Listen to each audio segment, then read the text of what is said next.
And again, welcome to Bit Depth. I'm Santiago Ramones. Across from me is one of my best friends since like 4th grade. Z, what's up? Not much. Pretty good day. Recovered from being sick for the past 2-3 days. But I'm actually feeling good. Cool.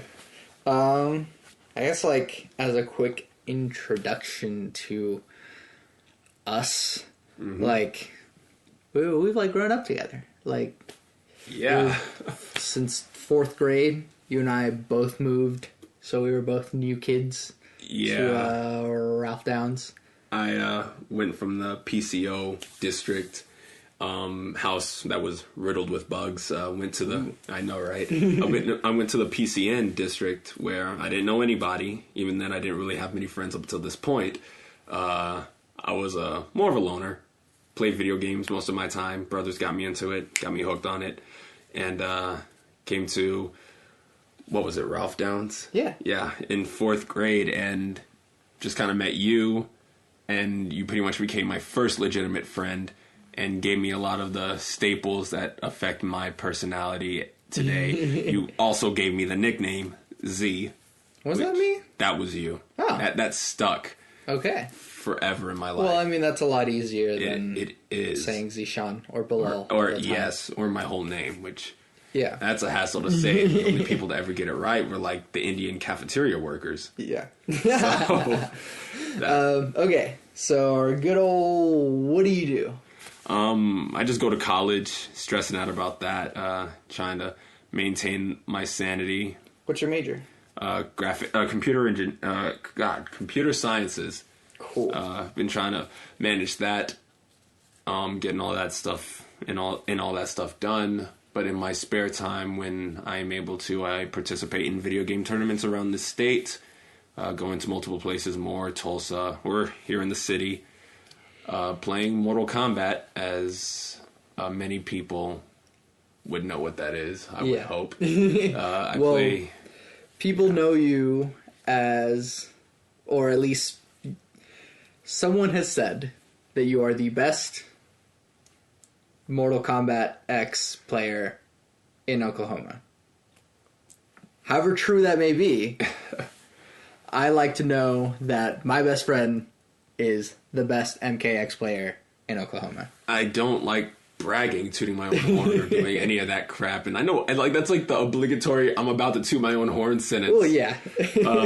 But I guess very much recently, that's kind of been what's happened. Mm-hmm. I just kind of came in playing MKX after going to my first tournament last year. I went 0-2, got destroyed, lost both my games. So, and then from that point on, I just kind of got better in an unusual way. Didn't practice. I more just played constantly and watched and mimicked players who used the same character that I used and just did what they did and understood why they did what they did and just rolled with that. And it came down to the point to where Super BitCon rolled around, and that was my second MKX tournament of ever. So I went to that, got third, surprisingly got third. Got the money from that, bought some posters, bought some cool art, and then a bigger tournament rolled around called Summer Madness, and that was where one of the bigger tournaments in Oklahoma was at the Waterford, and I ended up somehow getting what did I get at that? I think I got third again, and then after that, everyone just kind of started talking about me a little bit more in terms of like, who is this guy? Holy crap, he's gotten a lot better. He's really good. We didn't know about this guy. What, he plays on Xbox? What the hell's wrong with him? Well, actually, it's just a superior controller. Come on. I mean, both those D-pads suck ass anyways. But yeah. And ever since really then, I've been consistently placing first place and top 3 in most of the tournaments that I've been going to that take place in Oklahoma. And any Oklahoma player that really plays MKX, I guess, is at the state to where they can say who were the top 3 in Oklahoma, and I will be brought up. Cool. Mostly as number 1 now. But when it comes to just where I range in the game, it's like there's so many people better than me that play from all over this country that I would love to keep playing and practicing against, because they could teach me how to be a better player. As I did meet one of the best Mortal Kombat X players actually a few weeks ago in Tulsa. Met him and a few of his friends. Yeah, I played against him. I got completely destroyed. He came up with a few Texas people. I got to meet a lot of them. They were really cool people. That was a tournament I got 4th in. Texas dude did win, but I'm not surprised. He is completely one of the best. Yeah. He is definitely one of the top 2 players in the entire game. Yeah. So yeah, hopefully that dude is in Texas doing all right. Dude's in the hospital right now, wishing him luck. He's definitely going through a lot of crap right now with his body, but we are all wishing him the best recovery possible. But do you see yourself going to like Evo at some point? I would love to go to Evo one day. I would love to do something major with my life using video games as the guide one day, whether it be playing competitively or just being a streamer or a podcaster or just a commentator. I would like to have video games in my life some way. Yeah. That doesn't include really making them. Grew up wanting to make video games a lot. I've been wanting to make video games a lot in my life, but some part of just seeing how it is now is just, I'm beginning to realize that maybe that's not the direction I want to take this, just because of how the industry is and how many people are and how many of the gamers are, and how being creative isn't the rewarding thing anymore, and microtransactions and AAA titles and just EA and Activision. But at this point, we're at a point where people can make a living off of strictly being good at these games. Yeah. With Twitch streaming, especially providing an outlet for some of the best. I guess it really got big through League.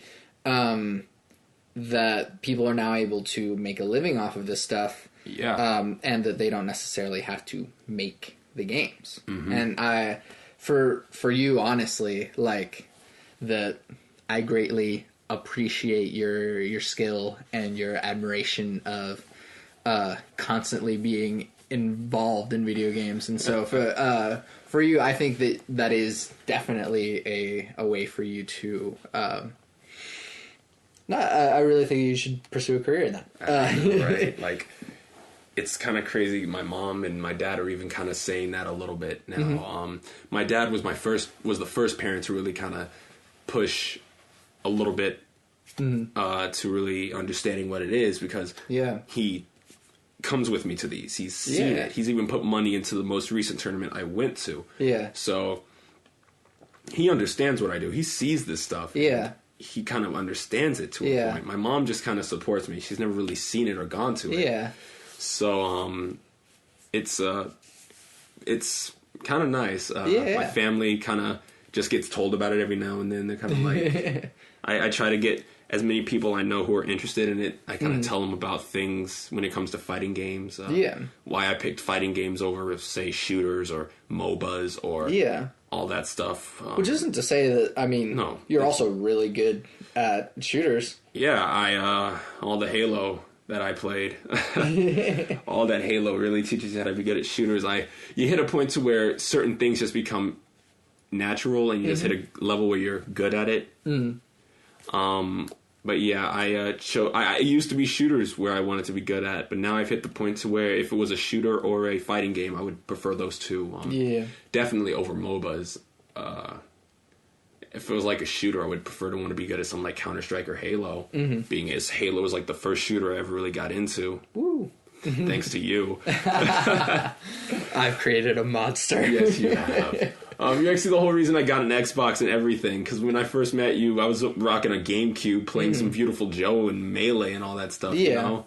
So, like, I got my first 360 back in like when it first came out for Yeah. God, and I was with you. you were with me that Your mom day. came in with it. Yes, like we were playing Halo. She came in with the Live, Yeah. and like we were playing Halo 2 at the time, and I got Xbox Live, and we were just, oh my God, that dates back to so many years. So the fact that it's very funny that the community that I'm a part of, who grew up being made fun of, now can dictate a good chunk of our culture now. Mm-hmm. It's great.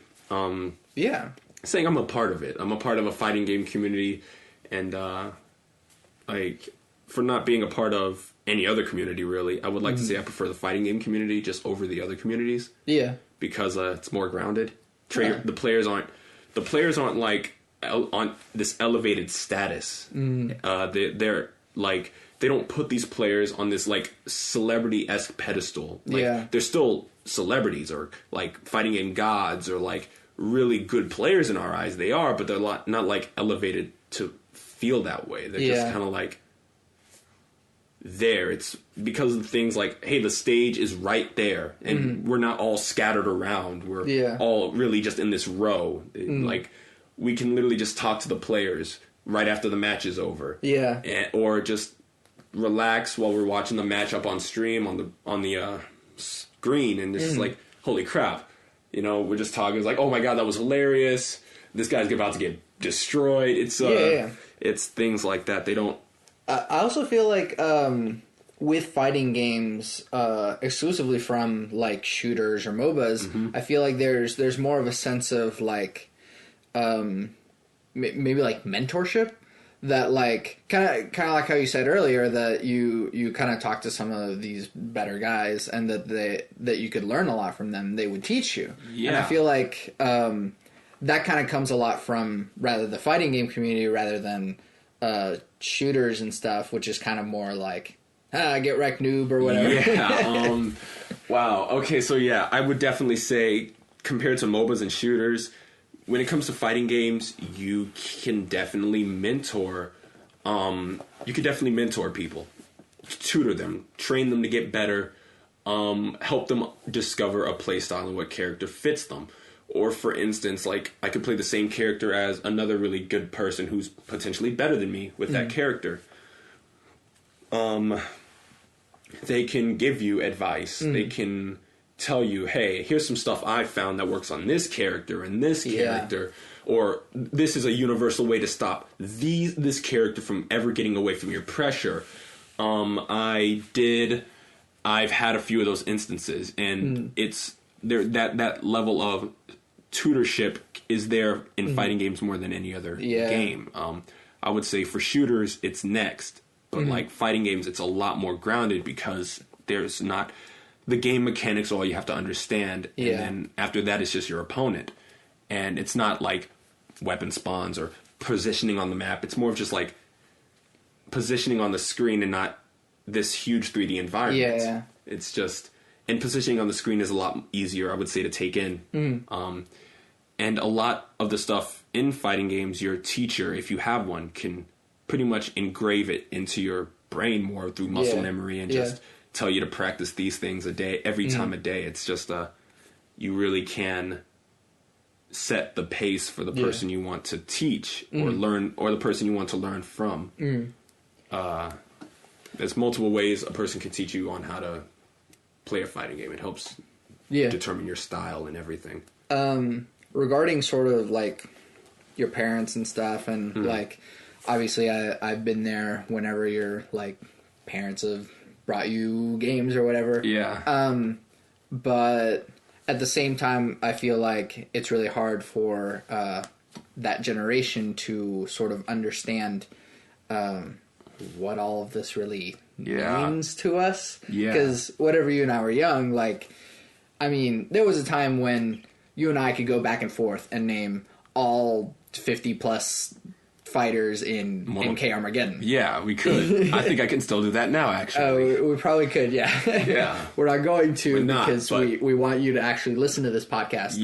But and some of you people might have not have ever gone that deep into the Mortal Kombat universe, because there's a lot of characters you'll just be like, who the hell is that? I don't remember him. He looks like Ken from Street Fighter. So we don't want to go into that. It's just that mistake. He's dead now.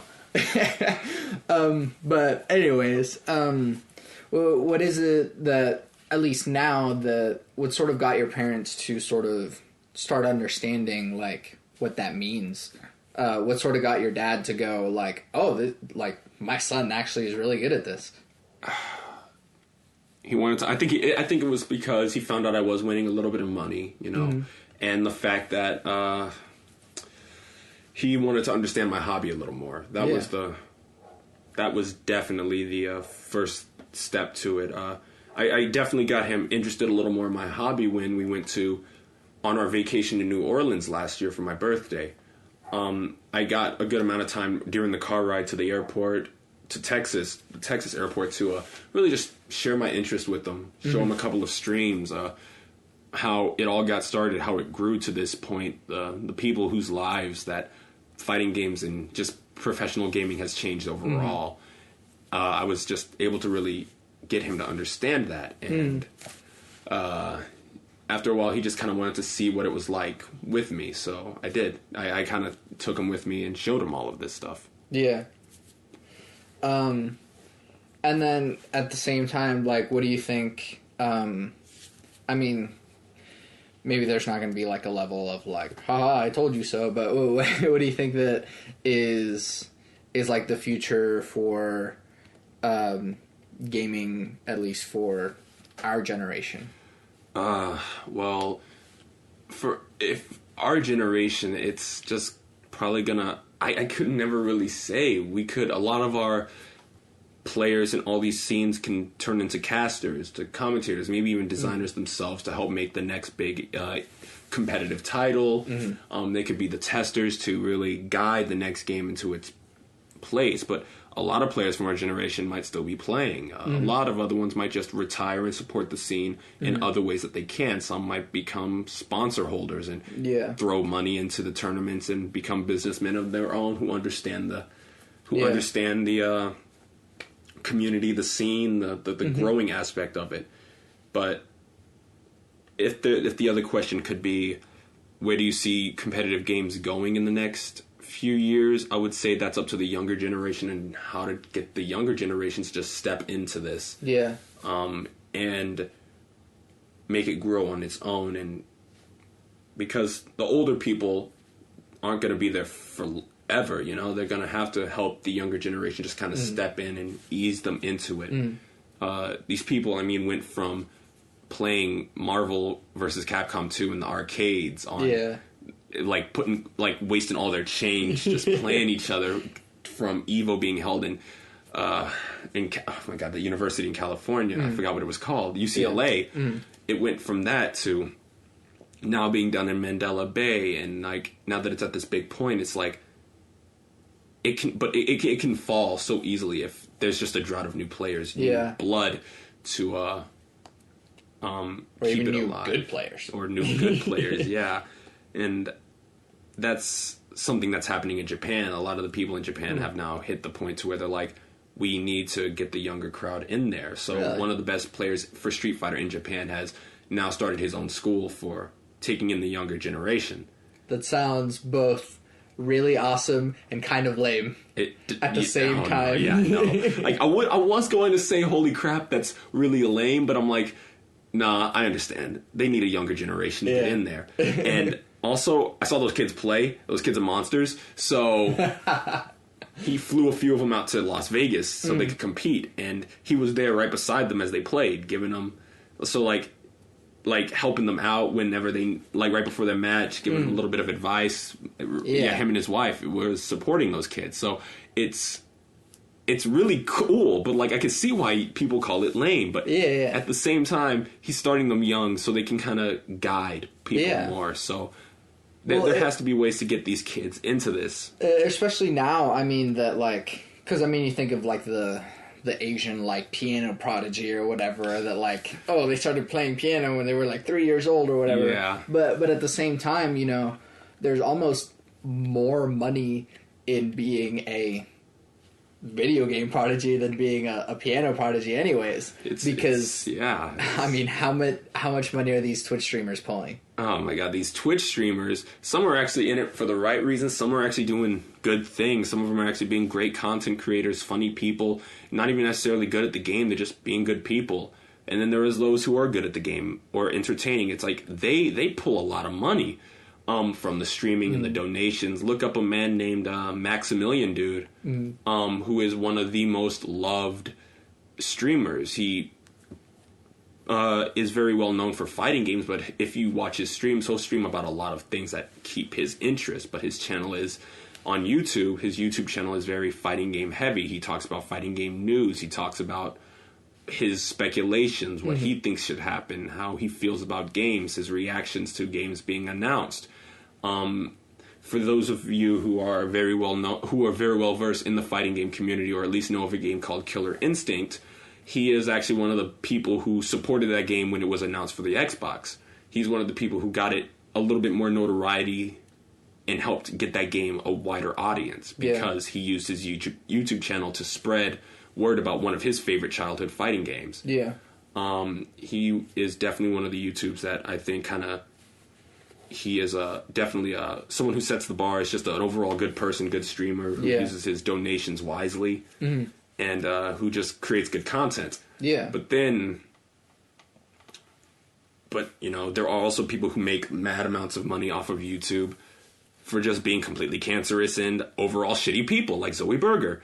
Someone who just literally streams her playing Call of Duty poorly in a bikini and twerks every other donation, which it's very just sickening to me. I don't know how this is just supported, how she isn't banned, how she got banned off of Twitch, but YouTube doesn't give a damn. But like how she is making all this money to where she even made more than PewDiePie in a month. Oh, jeez. Just that's all she does, and she's like 21 too. She got a boob job.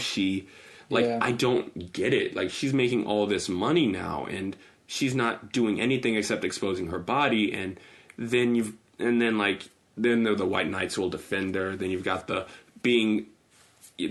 whole being comfortable with your sexuality is empowering, that freaking double-edged sword. Sure, That nudity is empowering, and I'm like, that's actually the stupidest thing in the world, but I don't have the articulate skills to explain why being naked is... It's like, why being a slut... It's like people who, like, try to find the moral ground with, there's nothing wrong with being a slut, you know? It's like, the people who try to find that, I can't... It depends. It depends to the degree, yeah. But, like, this, I don't get it. I can't, like, you can't really support the way she's acting, but, like, people support it anyways, and it's like, people defend it, even other women, and it's just kind of like... Yeah. Well, I mean, at least from the point of view of more of a, whatever the hell a true gamer is, that, you know, the people that really enjoy the games really get into it for...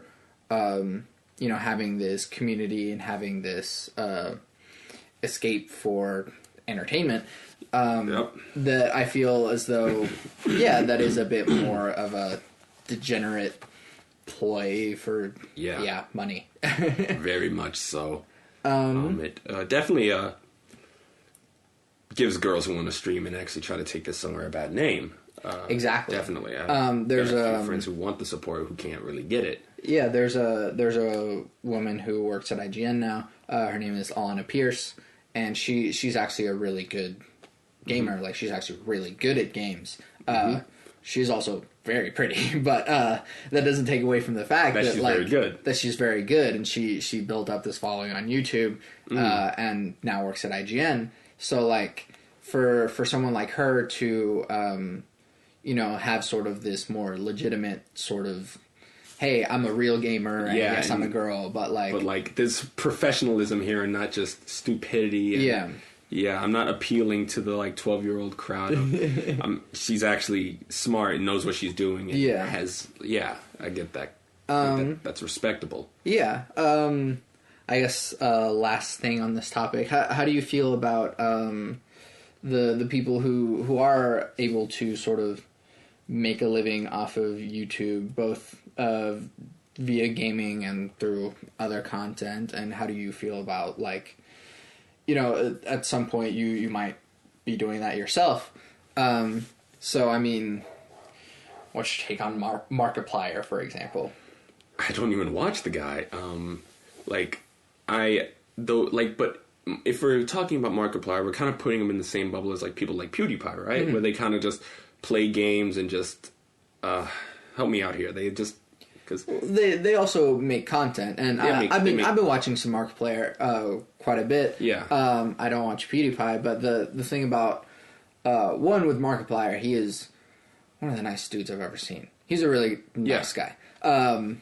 As opposed to some of the other people that I've seen on YouTube that, you know, maybe after reaching some success, it's something. Yeah, they just kind of get a little level-headed, a little egotistical. Yeah, and Markiplier had a wave of that, but he got pulled down back to earth. Thankfully, yeah. But so I mean, there is an extent to where, yeah, some of these people start out in gaming, but then they expand out to making other content. For you, what do you think your sort of model would be for YouTubing or at least streaming? I would never know. I would love to start it off with gaming, make my channel very focused on gaming, but still do commentaries, just talk about experiences in life, how I see things, maybe even reviews if I can ever like articulately explain why I think Doom is better than Uncharted, or talk about why I think a lot of the things that I think, why I think there should not be a new Last of Us or a new God of War, or why I think Killzone is garbage. But like talk about all that stuff. Why I think Steven Universe, for instance, is one of the greatest shows on Cartoon Network right now. But I would definitely love to focus it on gaming and just whatever I can really, as long as gaming is the focus. I would like to sometimes dabble in other stuff. Yeah, but that is really where the soul of a lot of these YouTube people began. Yeah, too. Is making their videos. Yeah. And do you see yourself expanding onto doing other sometimes dumb content that's just like, hey, we, you know, put ice down our shirts? No. I say that now, but like down the road, who knows? Yeah. But like I don't think I would ever do that ice down shirt stuff, that like ice bucket challenge, cinnamon challenge, light yourself on fire challenge. Now the mannequin challenge has style to it. A lot of people can do something creative with that. That was pretty cool. But like really just things, just kind of dumb things in that nature. You know, I might do vlogs depending on whatever it is I'm doing. But for the most part, I would try to maintain it as a heavily gaming channel. I wouldn't want to do anything for the views. Yeah. Unless it's like just something, just kind of talking about something. Like if it's not about gaming, there has to be a reason I'm talking about it. Yeah, exactly. So, yeah. Yeah. Very not good transition into our other thing. We need a black screen, but this is audio, so how do you make it? What's the sound of a black screen? Silence. All right, Z. So, what do you believe? Religiously? However you want to answer that question. Well, growing up in a very mixed, black Pakistani, I've had a Christian mother and a Islamic father. Having those two different views in your life, you really do get a taste for two different kinds of religions. Yeah. Different ways their churches functions, the different types of books, the way they both see God, and how one religion doesn't even have a image of God. Instead, they use calligraphy as a way to detail their God. I don't really have a view. I would say there's somebody up there. Yes, I would say there's a mystical force, but I don't believe he really guides in any real way. I believe he lets people do their own thing. I just feel as if, like, as you're longer, you're a good person and not really a complete scumbag to a certain degree. You will be, you're fine. It's just religion is never really something that affects that I take into my life. I've got no issue with people who are religious unless people use their religion to put down other people. I hate the hypocrisy of religions, how people don't seem to acknowledge the cruelty that religion can cause and has caused. And the people who are saying, like, down with Islam don't seem to understand, like, Christianity was just as bad at a certain point. Sure. And how people don't seem to really have enough understanding or education of religions. Yeah, a lot of religions have some rules that are like, but it's just like, I don't believe those books are anything you go by literally. Yeah. Like, they're just kind of guides. Yeah. For most part, I just view love thy neighbor, love thyself, just be a good person overall, and don't be a dick. Yeah. That's how I view things. So when it comes to religion, it's just... Yeah. Which is interesting because, I mean, since you don't have like a religious background for your morality, I still see that you have a very strong moral push, I guess, especially with what you've been saying right now, that like even with the like nudity thing or even with be a good person. So where do you think that comes from? Probably a lot of the cartoons and video games of my life. Like, it just, a lot of cartoons sometimes they just kind of get a good message through. A lot of video games get a good message through sometimes, like movies and all that stuff, books. They all, comics. A lot of that stuff teaches you the morality that sometimes parents forget to teach. Yeah. Sometimes even music. It's there's a lot of external sources that don't include your family that can really guide your morality, moral compass. Not to say that I've got a strong sense of morality. I'm a fucking asshole, but like I have done some shitty things. But it's like it guides you to a certain degree. It's like you kind of, it just helps you develop this sense of what's right and what's wrong. You could do something wrong and know it's wrong and still do it. As long as you know it, like, you know it's wrong. Yeah. That the sense of morality can just come from anywhere nowadays. And you just got to make sure you take your moralities right and make sure you have good sources and good people to tell you what's right and wrong. Luckily, I had a lot of good things, and I just kind of knew what was wrong and right when I was growing up. So just understand complexities of morality, and the complexities of morality, and like why people do things, why some people kill people for certain reasons, and how some people can just do it because they can. You just kind of begin to look at that person's point of view without ever having to be in that person's shoes, and just kind of understand why. So, just, you know, morality as a whole, it's... But, and at the same time, I mean, again, I've grown up with you, and so, like, I can see that people have treated you like shit. And unfortunately, I haven't been around a lot of the time to be able to help. Or, you're good. Like, you're good. But I mean, well, for one, why do you think people treat you like shit? I don't know, bruh. I really wish I knew. It's...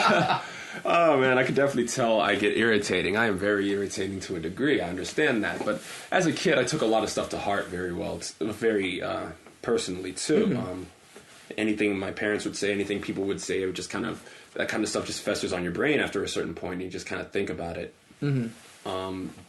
Honestly, though, I can definitely say I look like an easy target. I'm an easy target, to a degree. But I'm like, because I even have friends who have to give me shit, you know, like, you've seen some of our friends just. I mean, we all give each other shit, but we don't treat each other like shit. But I just think I'm a very prime target. I try too hard to maintain social acceptance and social acknowledgement, which I would say, thank God, that's died down a little more because I've been able to notice it. I've had to kind of force certain habits of myself to go away from when I was growing up, but like. Just overall, I just kind of dealt with shitty treatment from a lot of people all the time in my life. And it's just, why? Again, I would say I'm an easy target. I set myself up for a lot of the treatment I get. I tried too hard to be socially accepted. But I mean, at the same time, it's not like, because I mean, everyone wants to be accepted, right? Exactly. So like, but I mean, with you, like, being an easy target, for example. I mean, like, are you a weird dude? Probably. Damn straight. But I mean, a lot of people are weird people, and I feel like they did it to you more.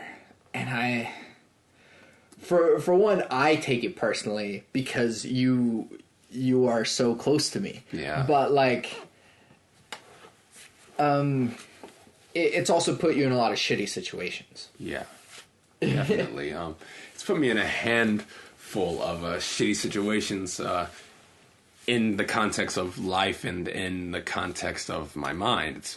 It's just everything. It's all really brought up shitty positions in that regard. It's very weird because like it is very weird how in middle school that shit really kind of did hit a certain fan. I hated middle school, you know? Yeah. I really hated it. Man, I think everyone did. No, I despise middle school, bro. Like, for the reasons of, I did get treated like shit throughout middle school, man. That was definitely my year. Those were violent 3 years for me, for a good portion of it. I don't know really how to, like, I just didn't know how to handle it at the time. Because, like, that was the thing. There was a lot of difference between us. You were popular as hell in middle school, and I would say you were a lot more liked in school.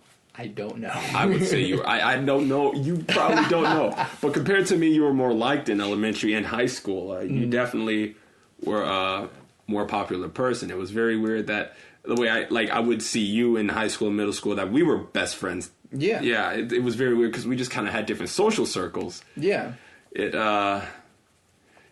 was very weird, bro.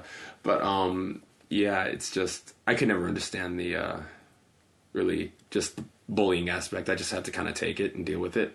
Yeah, but I mean, like, well, why? I mean, there is a certain point where you didn't take it, and you came back out. Yeah, and that's the problem. That like, and I mean, we see this in society a lot more lately. That like, you know, there's the weird kid in the corner, and then one day he brings a gun to school, and that like.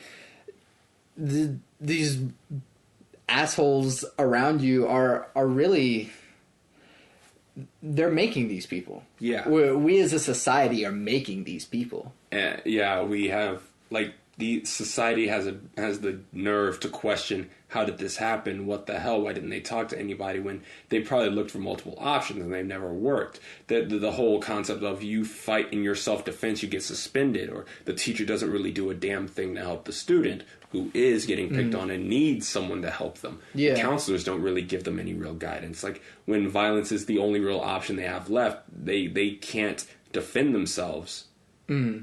So it's like, what do they do? Yeah.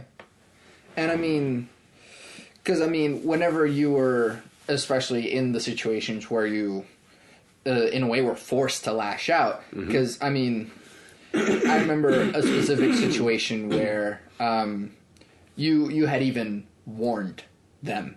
Like, you had said, hey man, you're crossing a line. Yeah. And then they crossed that line. And then... So, I mean, what I guess, what teachers were there that would have helped the situation? What was wrong with the situation that caused that to happen? Not necessarily specifically, but like, what could have changed in the environment to have made that situation better? I really do not know. And I think even more so, like, what can we do in the future for the same kids that are being treated as badly as you, or even worse, for them to, you know, not have to resort to these things? A lot of these kids don't really have anyone to talk to. I would say find someone to talk to. Just know you've got, just like, hope you have friends. And if you do have friends, thankfully you've got someone to go to, someone to talk to. You just have to, sometimes you do have to just lie down and deal with it, but you do meet people who are there for you more than the faculty can be, or sometimes even your parents could be, and more understanding, because people want to be socially accepted, not by their parents. Like, they don't want their parents to be the only people that accept them. Yeah. They want to be accepted from people they feel like who don't have to conditionally love them. Yeah. Unconditionally love them. Yeah. They want people who will treat them like friends or family without having to be related. That's definitely how I saw a lot of it. To be accepted by people that aren't family more than being accepted by my own family, because I feel like it's just unconditional with the way I am. That, yes, my family's going to love me, but to an extent that doesn't matter because they're my family. They're meant to. Yeah. So what about these other people who I do want to... be accepted by? Yeah. And I find that really, really hard, especially in an environment where, I mean, because it's not like you're the only one dealing with these shitty emotions. Like, everyone has to be a teenager.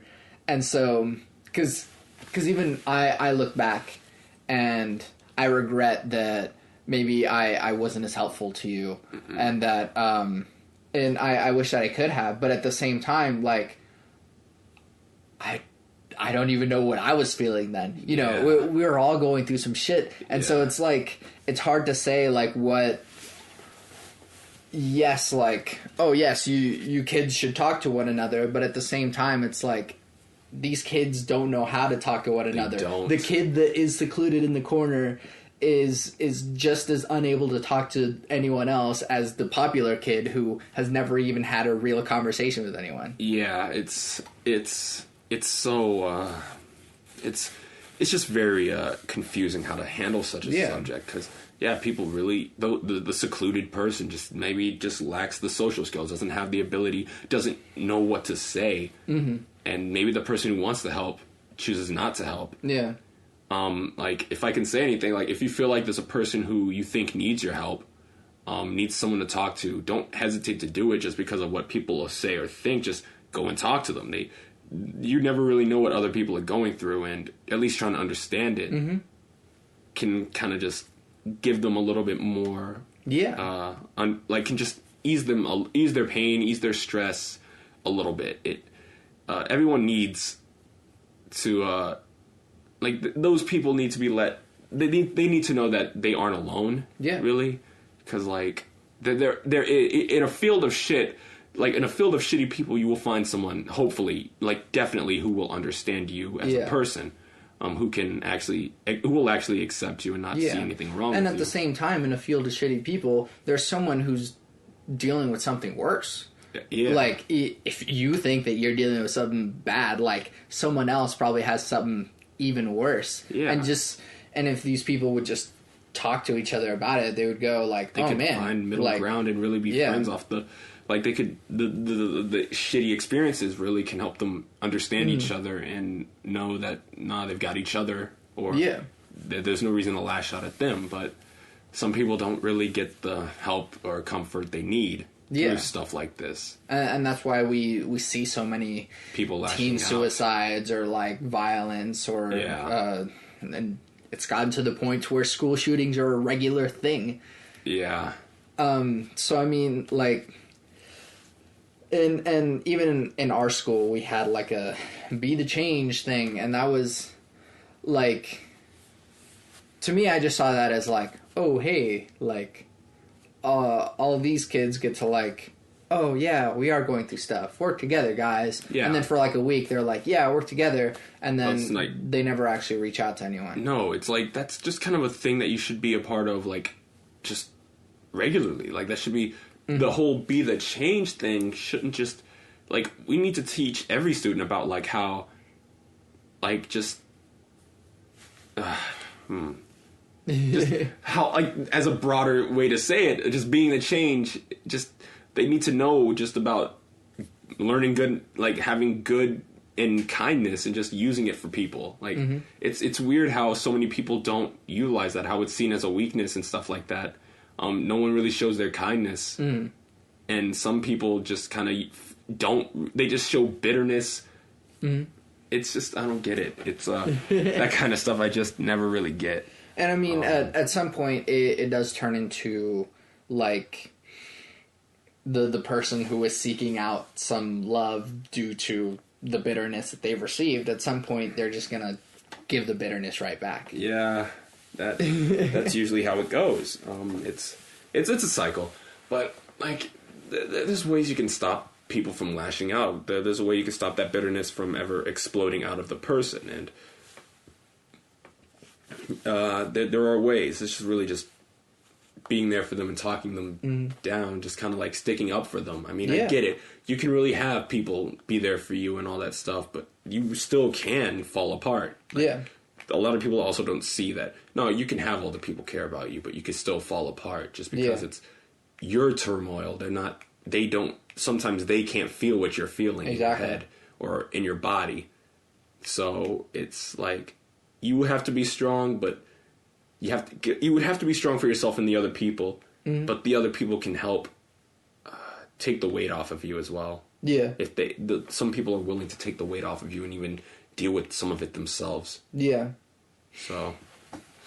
And I mean, kind of going back to morality and stuff, is that because I've seen you have such a shitty experience, that I feel like that does sort of shape how you act towards other people, that you know what it's like to be treated like crap, and so it's like, yeah, I'm gonna not do that to that person. Yeah, I can definitely say if we meet for the first time, you probably won't get shitty treatment, but don't fuck with me. I will treat you like shit if you just keep messing with me. Like, I had a few people in college who I literally despised more than anything. If there was like who would I save and who could I kill moment, they would not be saved, is all I can say. Like, there are instances like that where I hang out with them, but I despise their guts. It's just because, like, I'm not dealing with that crap from you, but I can deal with that crap from other people because I can tell there's no animosity there. It's like, it's all good and fun. Good-natured, yeah. Yeah, good-natured. And then there are just people who, just by their presence, just unsettling to me. That I don't want to be around them. There's just some people who paint that vision of themselves, and I'm just like, I don't want to be around you. I don't want anyone I care about being around you. So, that whole concept of morality, for the most part, for most people, yeah, I'm good. We're going to be cool. Like, a lot of people I can be cool with, but there are just some people who really just don't know how to just stop being an asshole. So, we can't be cool. Yeah. Well, I mean, at that point, maybe you should probably just distance yourself from those people anyways. Okay, and sort of going forward from there, I think that you sort of having this experience allows you to sort of shape that, and sort of like with the content that you would be making, hopefully that you'll be able to provide a perspective that I would like to. Yeah. I would hope to provide a perspective. Maybe I couldn't provide a perspective. Maybe it'd be harder for me to do it just because I can't really word these things properly. But I would like to try to offer a little bit of experience, see how many people share my same views. I do like when people, I can talk to people about who share the same views with me about things. Just sometimes it's nice to have people who understand certain concepts, who feels a certain way about things that you do. It's just, you don't have to like convert anyone to think that way. It's like, I think this is stupid. I think this is stupid too. Really? Why do you think it's stupid? Well, this is stupid because this is very stupid. It's very stupid because it's very stupid. Thank you. Yeah. So like, yeah. That's what memes are for. That's what memes are for. Thank God. So yeah, that's one of the, if I were to do YouTube streaming and all that, that's one of the things I would like to feel. Yeah. And then, what is a perspective that you have that maybe a lot of people don't know about, or at least that you would like people to know about? About what? In your experience or whatever. Is there a shitty time in high school that like I did not get to be there or something? Nah, there's a lot of shit through high school I'm glad you weren't there for. Same thing in middle school. I don't really know how to be able to share those experiences. It's just like, a like negative experiences I wish I didn't have, maybe that I should be thankful for having. Positive experiences is that I wish I had, like going to a theater and seeing the entire crowd react to Civil War when Ant-Man freaking did the thing. But like, I don't really have any experiences and just to really bring up that I can talk about. Yeah. Like in an open area like that. And that's fine because, to one extent, it might be liberating to be like, this kid right here, he was a fucking asshole through high school, and, you know, but at the same time, we'll let them have their peace. Yeah. Like if we're talking about that level of perspective, I got people. I can just drag into this, but like in the positive outlook, I could say thankfully I had like I had my friend Jared who kind of looked at me like a younger brother. Mm-hmm. I had a Narian who was a very weird friend to have who was a senior. I had a few good people, definitely. Mm-hmm. But a few people who I'm just like, fuck you. I forgot the dude's last name, but yeah, there's a dude named Christian. Fuck him. Fuck that dude to death. That guy can go suck a dick. But like, I really can't believe I forgot his last name, but I didn't give a shit about him, so that's why would I even care? But that was a bunch of sluts in school. Fuck them. God, like, one of our friends dated. It's alright, man. Straight to hell, let me tell you. It goes straight to hell. There's still a few people who I'm glad I know that I ended up going to college with after high school and meeting also at tournaments, who I went to high school with. So I could also say I'm glad I met them all too. Yeah. So, but there's a lot of fuck yous to give out. Yeah. So I just don't have the time. All right, and then, geez, how do I? I guess I do want to ask a little bit of your perspective, if any. Being a black and Pakistani person in the world, because I'm brown and my experience surprisingly hasn't really been like, It's very weird. But for you, how has that shaped sort of your experience with cops or whatever? I don't know. Thankfully, most of the time I've ever had to deal with cops is they've all been black or Hispanic, so I never really had to have that judgment, that stipulation, that fear in my in the back of my head. Yeah. The growing up being called sand nigger a lot definitely sticks with you, but some of it's good natured joking, and some of it actually was actual. Holy crap! This dude really meant to call me a nigger. I haven't really had that many racist experiences in my life that really are traumatizing or stick to me, because when anyone really is racist to me by just calling me a sand nigger or a nigger or telling me to go back, I'm just like, you're stupid. I'm just gonna walk away. I'm like, you don't affect me. I just laugh at you. Like, you call me, like, I mean, like, if you're really, like, don't get me wrong. If you call me a nigger and I kick your ass, hey, you had it coming. Sure. If you call any black guy a nigger or an Asian dude a chink or anything like that, get your ass whooped. You had that coming. Like, it's just like, don't be racist. I'm like, I don't get why you're racist. I get bad experiences or your parents are racist fuckers and all of that. I get it. Okay, my mom's got this kind of stipulation thing about white people, right?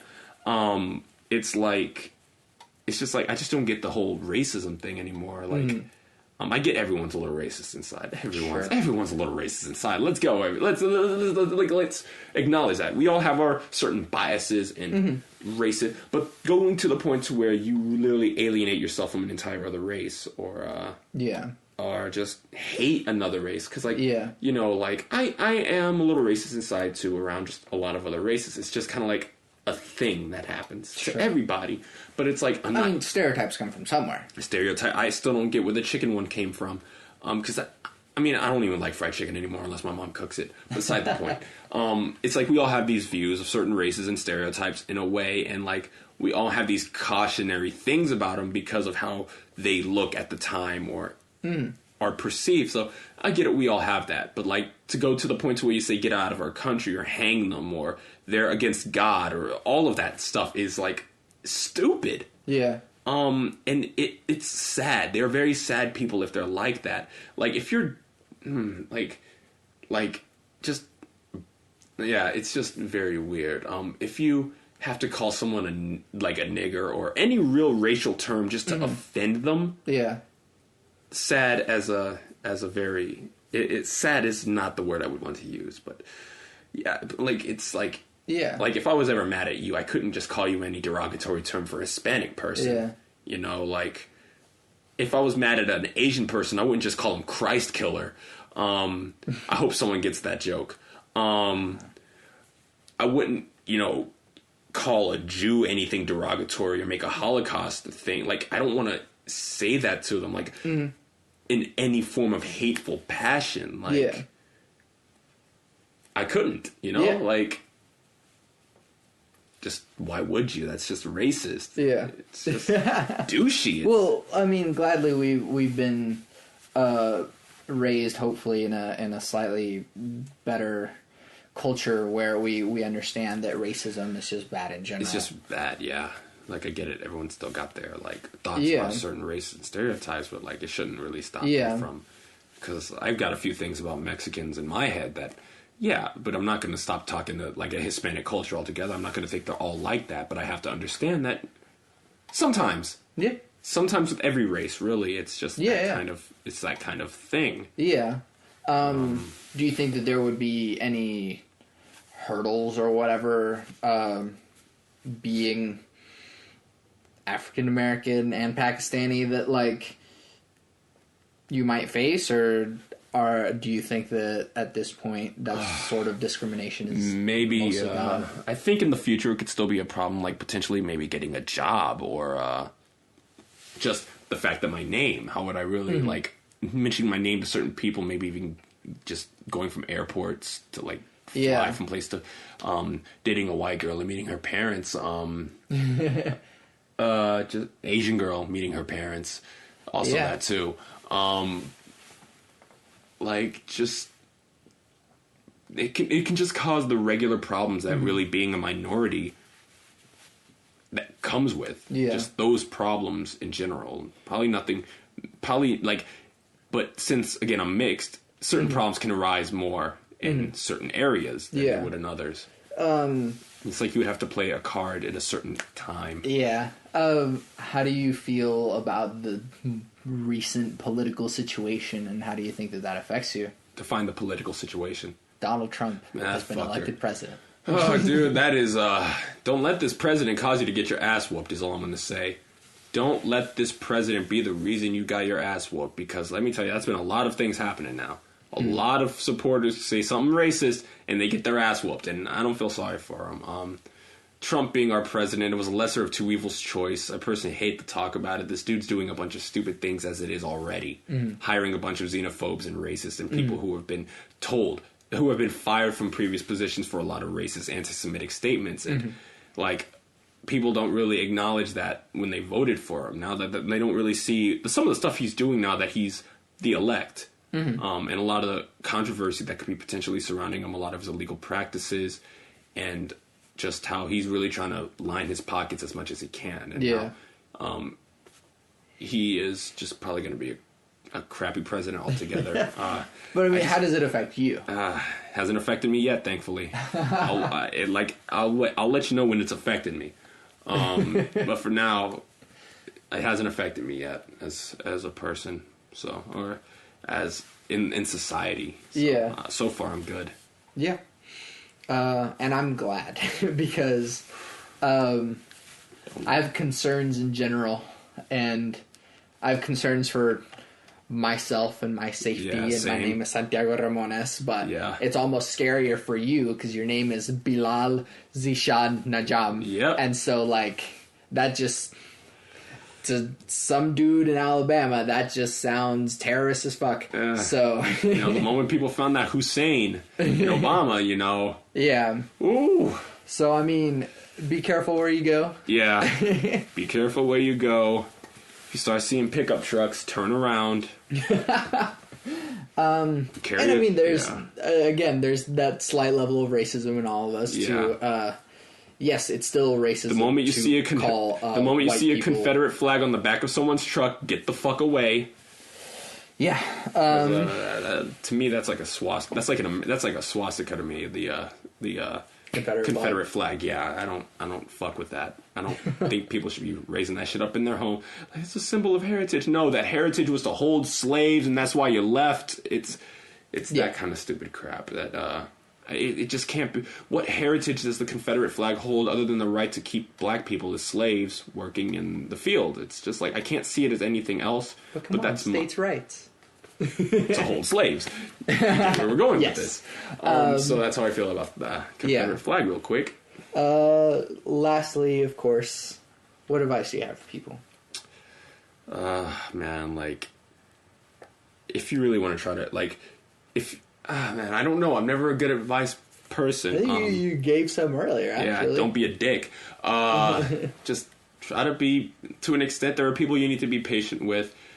Sometimes you never know what they're going through. Give people a chance, at least once. Just try to be kind to them, understanding to them, and don't be quick with them. Try to really understand that person and understand if this is the person you want to keep in your life or not. Like just the whole social life in general is just something hard to really keep with, especially now. Just try to be quick and just try to be understanding with people and not be quick. Just understand everybody has their baggage, some more than others, and you need to let them understand that it's all right to put that baggage onto a friend if they're willing to accept it. Yeah. So, also don't be a dick to people. Yeah. Unless, yeah. Sweet. Z, again, thank you for being here, for sharing that, and where can we, I guess, add you on Xbox or PS4? Oh, Christ. Thankfully, both. If anyone here plays Xbox One, and whenever I get the time, I really won't be on that console much. PS4, if you ever want to add me on that, personally add me on Xbox because I'm on that more. It is ShiraiRyuZee, SHIR. I'm not going to be able to spell that off the top of my head. Let me go to my... Also, if you want to find me on Twitter, real quick, look up Mr. Zeeshan. It is also under the same tag as my gamer tag. So if you want to find me on Xbox, PlayStation, or Twitter, it's ShiraiRyuZee. ShiraiRyuZee. No spaces at all. So, cool. No spaces. Yeah. And that's how you'll find me on Twitter, Xbox, and PlayStation. Get your ass kicked by Takeda. On Mortal Kombat. That will be a good way. Or if you feel like you can take him,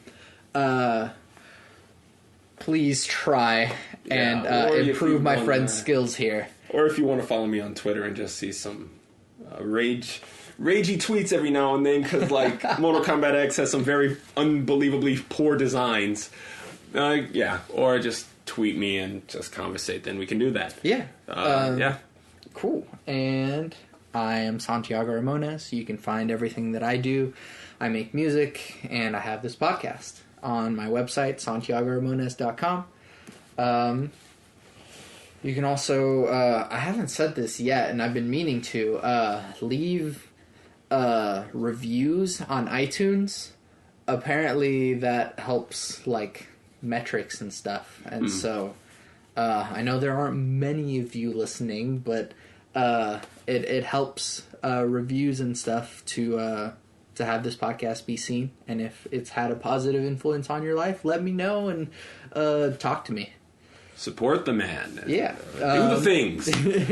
And I always end every podcast with my 3 things of my religion or advice, if you will, which is love never fails. It's going to be okay.